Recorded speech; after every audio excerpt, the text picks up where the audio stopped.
Mouin Rabbani is co-editor of Jadaliyya and a Non-Resident Fellow at the Centre for Conflict and Humanitarian Studies. He joins us now from Montreal in Canada.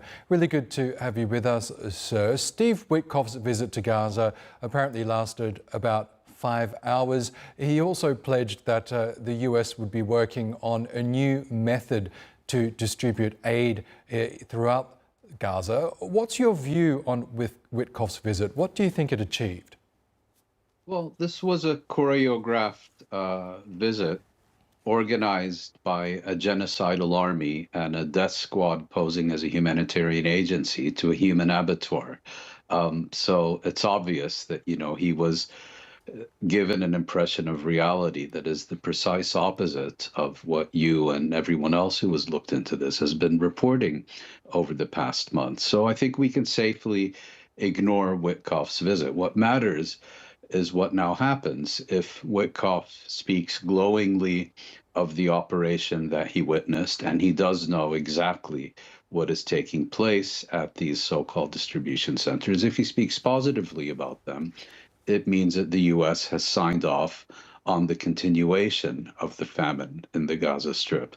If the U.S. compels Israel to introduce fundamental changes, like once again permitting specialized United Nations agencies and humanitarian aid agencies to control deliveries of urgently needed goods and supplies into the Gaza Strip, which I don't anticipate, then that would be an indication of progress. And meanwhile, we've got European countries like France and Germany joining in on the effort to airdrop supplies. But we also know that that's a very inefficient and frankly a dangerous way to distribute aid to Gaza. What is the long-term solution here? If, as you say, all eyes will be on the US to see if they indeed will apply the appropriate pressure on Israel, is it simply up to Washington to rectify the situation?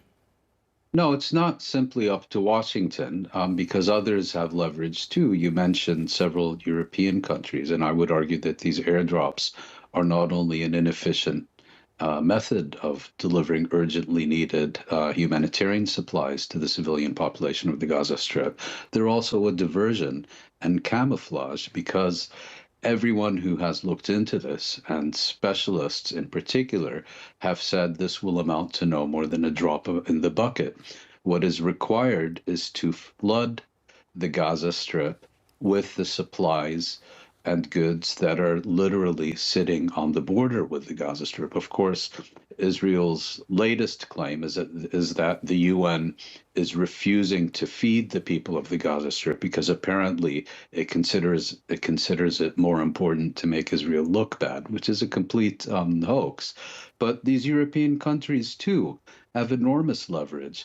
The European Union is Israel's greatest trading partner. That's not the United States.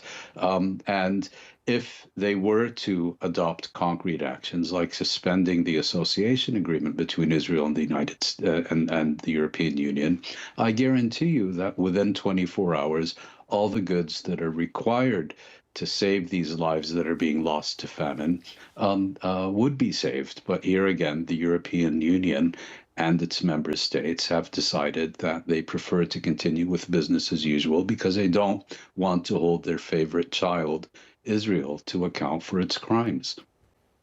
Okay, Mouin Rabbani, we will have to leave it there, but it was really good to get your thoughts. Thank you again for joining us.